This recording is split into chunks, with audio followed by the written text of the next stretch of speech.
someone might say that this current generation, most people are overqualified. Is it something that probably might be leading to the unemployment crisis that you're seeing in the country? Because we'll hear someone say that, let me go and do my master's to postpone unemployment. Let me go and, do a certain course. Someone is doing probably studying a Bachelor of Commerce, but then on the sides, this person is doing another course. Is it something that is really, we are, let me not say we are, the young people are overqualified, and the market having to receive them with this qualification makes it hard for them to be absorbed? Yeah, I would say it's good to get those qualifications. It's good to be told that you're overqualified. But I think there's enough for, we just have to get good concept in terms of policy making.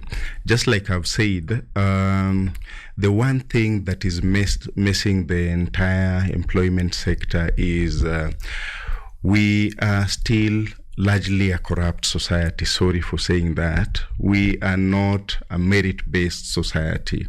So young people who are well deserving of these opportunities are not getting these opportunities. And I think even now, as we move towards electing our leadership, electing the national leadership, electing the grassroots leadership, the question now, it comes back to us. What kind of leadership do we want? Do we want the status quo, or do we want the people who are going to turn around the policy system and frameworks for the young people? I say the future, the youths are not the leaders of tomorrow. Youths are the leaders of today. And if we will not occupy those spaces of leadership, then the question is, can we influence good leadership to create space for us? Now, if we don't do that, then we will remain in this perpetual cycle of unemployment and this perpetual cycle of blame game and looking at ourselves as overqualified and no opportunities. So the question comes back to us, narrowed down to us, that when we will get that opportunity to shape the destiny of this country, when we are called now to cast our ballot, will we say that this is a Kikuyu, this is a Luo, this is from this tribe? Or will we turn around the question and say that this is someone whose policy well aligning with, this is someone who will change the policy framework around employment and around issues that are affecting me as an individual? You see, unemployment does not affect a particular tribe. Mm-hmm. When you go to Central, you'll find young, qualified people who are unemployed. When you go to Nyanza, you'll find young, qualified people who are, and it pains me when sometimes I see even CPA graduates standing with billboards asking for opportunities that are there. So I think it boils around pushing the leadership that be and looking ourselves into the mirror and asking, will we be part of the solutions that we are seeking for? Right. Nomok CPA says that being a bigger problem that we have, or the narrative that we tell ourselves as young people, is that there are no job opportunities. How true is that from where you sit, and how does that make you feel? Because when you're studying, you're moving in darkness and you're expecting the light, and then you get someone coming from that end akwambia, uko kwenye unaenda hakuna mwangaza. Sometimes it's demoralizing. So how does this make you feel? Okay, that's a good question. I'll say that first of all, it's saddening because the unemployment rate is high, but I think on our side we also have to have that patience, because as we are coming from campus to the job market, we have to allow that chance to get experience and not be focused on maybe what you'll get from the employment. Just add up your value through experience as you transit into the job market. And also, I think many people are thinking that by applying through the online platforms, that's what it takes to get employment. But I think it calls for more. It calls for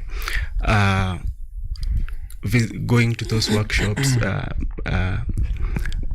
these connections that we form in small conversations. That's all it takes to. That's part of what it takes to get employment. So I think we should incorporate that as we even try to look for jobs. Let us move from applying even from online platforms to go and actually seek these opportunities out there, because most of the jobs, as I observed, are gotten through referrals and connections. Yes, thank you. Your network is your net worth. Yes, I see that coming up. Now, CPA, Yes. most young people think that, okay, apart from the delusion that we normally have, by this age, I will graduate, by this age, I will have a job, by this age. So there's this narrative that is on young people's mind, that the moment I get my first job, that automatically means I'm financially stable. Walk us through the reality of your first job as an employee within the first 3 years or the first period of employment. Thank you. I think I'll speak to it in the context of financial stability that you've mentioned.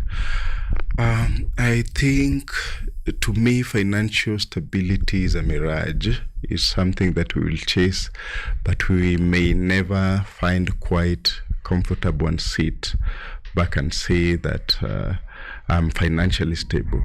I've only encountered one person in the scriptures who sat and said that now I've harvested enough food, I have enough in my stores, and now it's my work would just be to sit and eat, sleep, and be merry. And Jesus called him a fool. So from where I sit and from my own perspective, I would want to turn around the question to financial contentment. Where you are you, or whatever you are getting, are you contented with it? Financial stability becomes hard to arrive at, because the moment you get that first job, there are things you'd want to achieve. Maybe you want to start your master's degree, or maybe you want to start that short course, and it calls for finances. You have rent here. Now you're no longer relying on your parents for your basics. You have all yourself to rely on. So it's always a step by step. I remember in my first job, I just wanted 50,000. I used to say that if I get a job that gives me 50,000, I think I'll be okay. I'll be fine. I'll be all good. So I got that job that gave me 50,000. I realized that that was not enough. I started chasing for 100,000. In myself, I had sat down, done the calculations. I said, if I get 100,000, this is how I'm going to spend it. And it was pretty much making sense. When I got that 100,000, I realized that there were some other additional needs that I needed to now also cater for.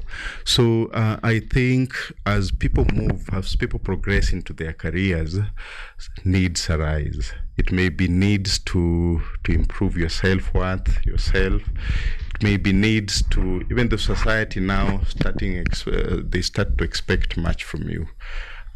Your parents may want a share of something that you earn.